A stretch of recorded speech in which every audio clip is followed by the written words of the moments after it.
Hey, it's Katherine with Lavish Craft, and I really want to talk to you about the value that a brand can add to your business. And this is kind of a difficult one to talk about because it's really a perceived value that's hard to really quantify in hard and cold numbers. But, just to bring it home a little bit for you is think about, businesses that are being sold, whether they're failing for whatever reason, they didn't manage their money correctly, but they still have a really good brand, they have a following, they have an audience, they have presence. And so that presence and that following is worth a lot of money still. What I really want to talk about though is the value of your brand. And I'm not talking about, physical graphics, but rather having those physical graphics is going to do for your business, and how it can add value to your business on an emotional level. I know I said this before, but a brand is all about creating an experience for your customer, your client, your audience, however you want to define them or talk about them, that's them, okay? It's all about the experience that they have with your business.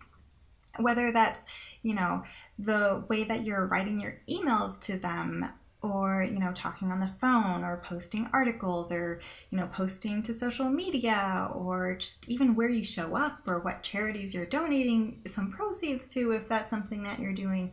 All of that is really affecting or speaking to the conversation of what your business stands for, what it's about, and that means it's affecting the position of your brand and how your audience perceives you. So the reason why people really talk about a brand in relation to the graphics that your business has, even though it's all about the experience your audience has of your business, is because we're very visual beings. It's like the saying, a picture is worth 1,000 words, right? Well, your brand is worth like 1,000 impressions, except it's worth every first impression based off of the first 3 to 10 seconds of viewing your website, your brand materials, talking to you, whatever. The stronger your brand presence, the faster and easier your audience will be able to get that initial first impression, a feeling for what you're all about. And then the further in they go, the more they learn about your business, and the more, whether that's, learning more about what you're doing and then taking it further by working with you, that should be informing even more and making it even stronger what you're all about. Each step in, they're getting clearer and clearer as to what you're all about, what you're doing, and what you stand for. On the flip side, if your brand is inconsistent, it can muddy this message and create confusion because, they'll make a first impression and then, they'll get confused because what they're learning about your business doesn't necessarily back up what their first impression was, or it seems like you do a lot of different things, and it just makes it really unclear and weakens the value of your brand, weakens your brand position in the community, and just in general weakens your message overall. So it's really difficult to decide whether or not what you have to offer is something that that particular person needs. So when it all comes down to it, your brand a lot of times is anchored in the logo.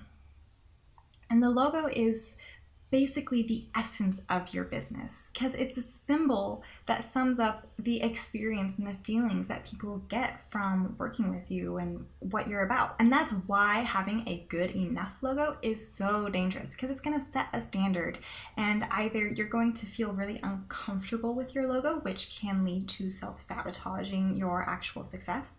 You might end up settling into the standard that it's setting for your business and not really trying to grow out of it because it's just not where you're going.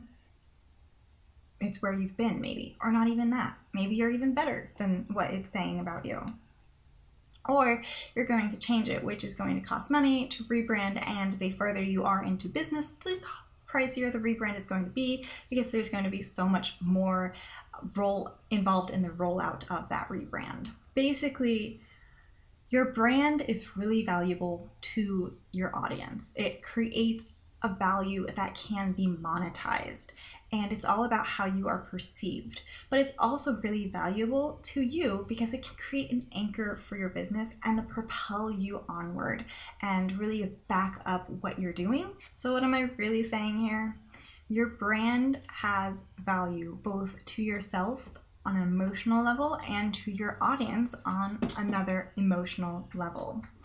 And so it's really important that you get it right and it feels good and it represents what it should be representing. I hope this has been helpful, and I'll talk to you again soon.